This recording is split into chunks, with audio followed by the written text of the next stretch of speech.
Has Europe realized that attacking farmers is maybe a bad idea as consumer prices go up? EU Commissioner Ursula von der Leyen is going to give a State of the Union to European Parliament this week and possibly make some reforms to environmental regulations that were previously proposed. This, according to the Financial Times. These things have been unequivocally hurting both farmers and consumers.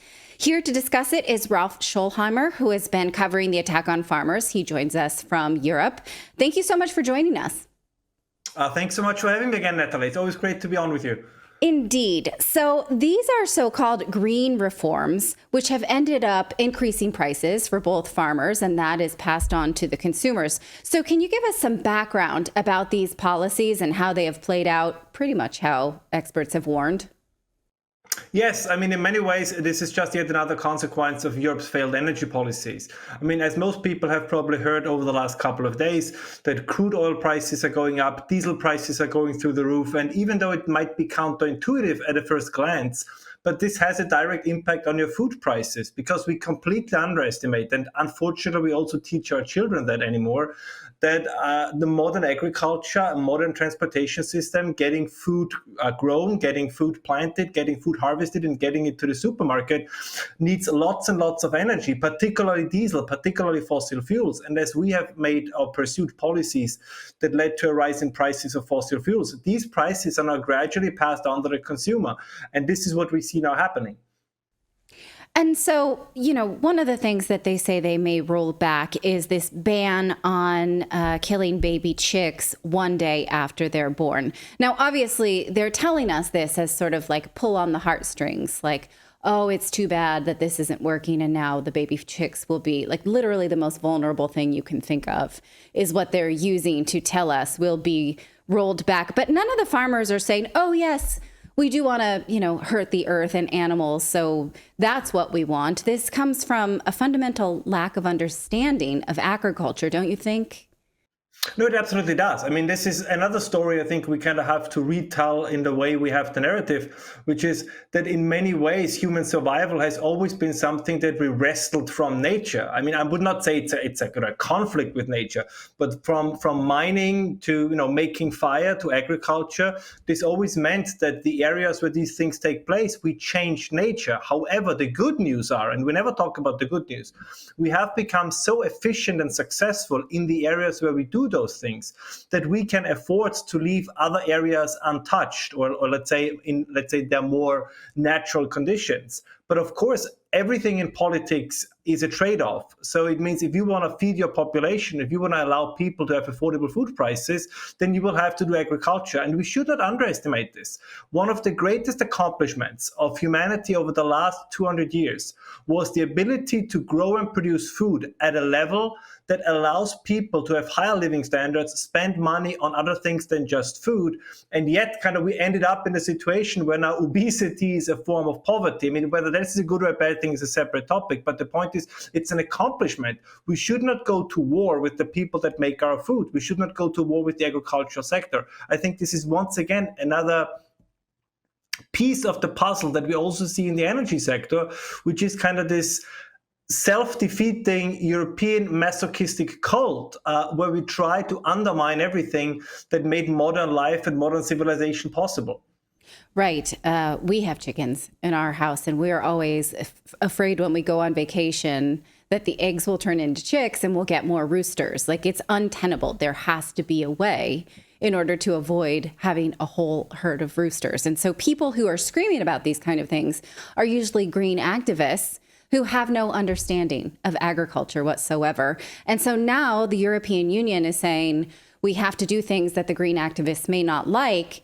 Do you think that means that maybe the tide is turning for the appetite of who to listen to?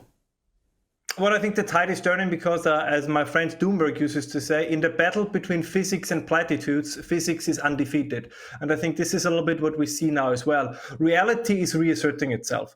Now, I would argue that particularly in the West, we have been so rich in the past that we could afford to do lots of stupid things, but we are now not as rich as we were. So the stupid things come with a significantly higher price tag, and people start to feel this. So the big problem, of course, is that we have a political class and a media class that does not know how agriculture works. They don't know how the commodity sector works. They don't know how the energy sector works. This is why we have all these weird proposals that, that organic farming is better than modern industrialized farming. They tried this in Sri Lanka. I'm sure that most of your listeners and viewers know what happened in Sri Lanka, right? The country that decided to do only organic farming, and they turned from a food exporter to a food importer. And of course, then they had riots and the government got overthrown. Now we make the same argument in the energy sector. We say, oh, nuclear, right? Oh, gas, oh, coal, it's all bad. It's all going to be wind and solar. No, it's not going to work, right? They say we're going to have the oil-free economy. Just to give you a little glimpse into this, 6,000 different products that we use every day are made from crude oil. And only a small fraction of it is used for the production of electricity, about 3%. But right, renewables only make electricity, so they will never replace crude oil. But we are told, we are fed all these stories that just around the corner is this green utopia with these green jobs and green technology. None of this is going to happen. We have been promised this transition for 30 years. The German taxpayer has subsidized the renewables revolution, if you want to call it, with 320 billion euros.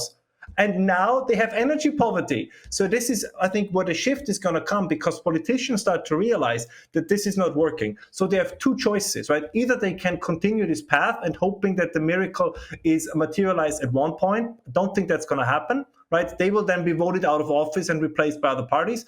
And the second one is that gradually some parties, some political leaders will realize that you cannot defeat reality and adopt their programs accordingly. Unfortunately, at the moment, whether it's Joe Biden or Rishi Sunak or Olaf Scholz, I see no politician in the West, same in Australia, right? Or Justin Trudeau in Canada. I see no politician who is 100% willing to realign themselves with reality. They do it gradually. Like Canada is now coming out for nuclear. There is, I know, in Great Britain, there is a slight movement. Maybe we should do a little bit of oil and gas exploration, but it's very, very slow. And I don't think it's going to happen fast enough to avoid the coming crisis. Yes, I was just reading Thame Gustafsson's book, The Bridge, about the oil and gas industry, specifically in Germany, and how they were 30 years ago the leader in prosperity because of their willingness to make contracts with anybody that was good for the German people. And now they seem to just pick who gets to be prosperous and who doesn't. And, oh, it's the working class. Too bad. Your prices will go up by 15%. Hope you can handle that. Bye. So can you talk a little bit about these increased consumer prices and what is the appetite of politicians to even see it? Yeah, and this is exactly goes to this, right? Because our conversation started with agriculture, and some viewers might wonder, well, why do you start with agriculture and then you kind of end up with oil and gas? And the reason is, as you already touched upon a little bit, because energy underwrites everything. I mean, I cannot stress this enough, right? The only universal currency in the world we have is energy, because nothing gets done without it. I mean, let me just give you one number to can highlight this.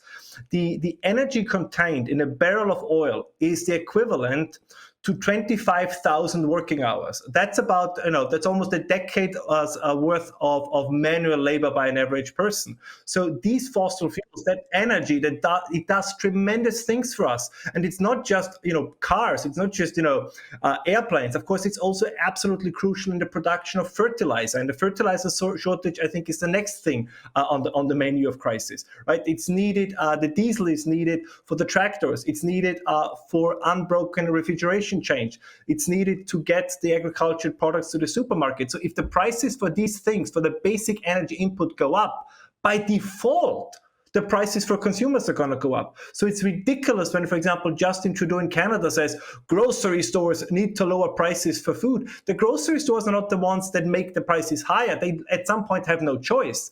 Because if everything along the production chain gets more expensive, in the end, it's going to hit the consumer. And it goes, I know this is tedious for your listeners, and I apologize for it, but it always goes back to the energy question. Like, you cannot be a rich society in an energy deficit. It's like trying to gain weight in a calorie deficit.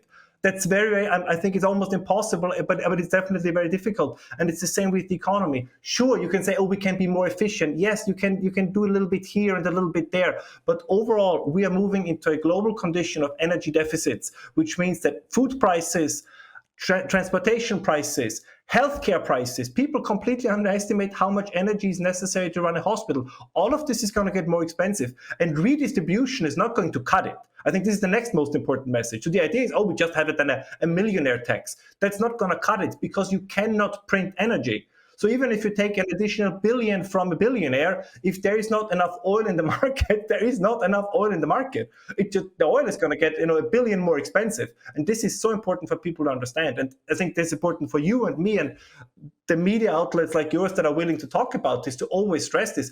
We are running over a cliff. We are, I would say, already over the cliff, like in the Looney Tunes cartoons, where Wile E. Coyote is kind of standing in the air for a couple of seconds until he realizes there is no ground beneath him before he falls down. We are kind of at that stage at the moment. So the falling down is going to come rather sooner than later, I would say. And if you really do your studying about energy policy, you realize that natural progress usually takes care of the problems we're worried about. And so it's almost never government that solves it. So looking to the government to do it is a fool's errand. I want to ask you about this, though, because the bans that are currently being proposed in Europe would ban imports from trading partners like Brazil, Ukraine, and Thailand.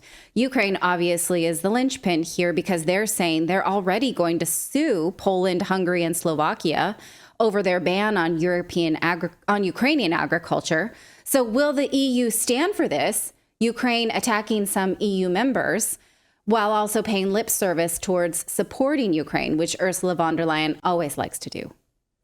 Well, this is going to be a kind of a showdown between the very, very influential agricultural lobby in Europe and the very, very strong pro-Ukraine lobby. And again, I make no moral judgment here. This is somebody everybody has to decide for themselves.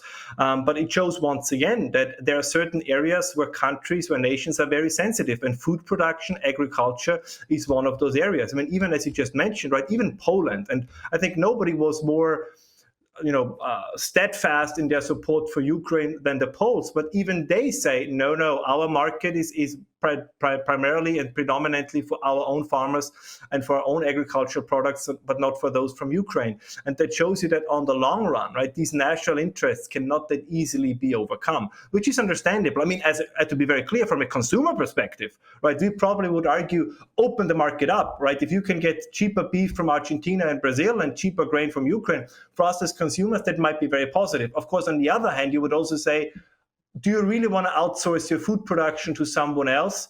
Or is it maybe better to pay a slightly higher price, but at least then know if push comes to shove, your country can still produce enough food in a crisis to feed its own population? So that, as I said before, it's always a trade-off, right? This is always the big dilemma. It's always a trade-off. There are no perfect solutions in politics. Very often it's the choice between bad, worse, and worst. Unfortunately, I think our politicians all too often choose the worst option and not the other two slightly less worse options.